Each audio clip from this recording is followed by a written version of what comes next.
You would probably say that we have an infinite amount of numbers, but we only have 10 symbols to express all of them. But what if we didn't? We normally have the numbers 0 through 9 to express values bigger than each individual number. So for 12, we're forced to use different places. We have a 1 in the tens place and a 2 in the ones place. So this is 10 plus 2, which is 12. And that should be pretty clear. But what if we only had two numbers, 1 and 0? This is how we count in binary. So we would see 1, 2, 3, 4, and 5 in binary. And to see that a little clearer, let's go back to base 10. We can see that instead of calling it the ones, the tens, and hundreds place, we can call it the 10 to the 0, the 10 to the 1, and the 10 to the 2. And so we can follow that same rule. We can do 2 to the 0, 2 to the 1, 2 to the 2, and 2 to the 3. So it's the number of the base we're in raised to the power of the place. And so this number, we have 1, 2 to the third, and 1, 2 squared. That's going to be 8 plus 4, which is 12. So these are the same numbers, just written in different bases. And I don't want to go too in-depth on that, but hopefully that's at least somewhat clear. One more thing.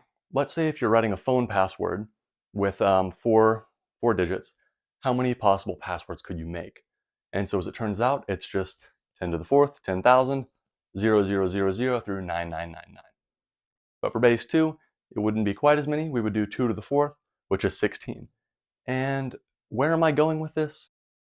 I was at a snow cone shop and they had lots of flavors, and you were allowed to mix together as many as you wanted.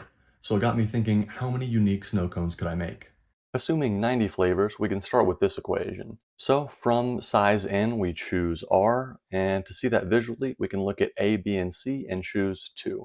We either have AB, AC, or BC. Now the issue is we have to apply this to everything, so we need 90 choose 1, 90 choose 2, and 90 choose 3, and so on, all the way to 90 and sum all these together. Now that would take a while, so I wrote a little program to do that for me, and we end up with 1.24 times 10 to the 27. This seemed inefficient, and so I looked into finding a more efficient method. I found on Stack Exchange, linked to Wikipedia, I can put those in the description if you're interested, that this can be simplified to just 2 to the 90th power. And that really seemed too simple. I felt like how could that be right? I don't understand it. So I thought about it some more, and finally it popped into my head if I imagined a light switch by each flavor. And by looking at the switches on or off, it reminded me of binary, ones and zeros. And so for this example, we could say that is 0, 1, 0. And so if every recipe has its own number, all we need to know is how many numbers are there, which from earlier is just 2 to the power of or how many spaces there are. And so I also, while we're here, I wanted to appreciate how big this number is, 1.24 octillion. So using water at 18 grams per mole and a gallon of water having a mass of 3,780 grams, this works out to the number of water molecules in over 9 gallons of water, that's a lot. So sometimes seemingly unrelated knowledge can help you solve problems, which is why I think it's important to learn.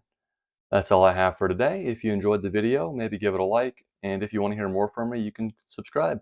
But either way, thank you for watching.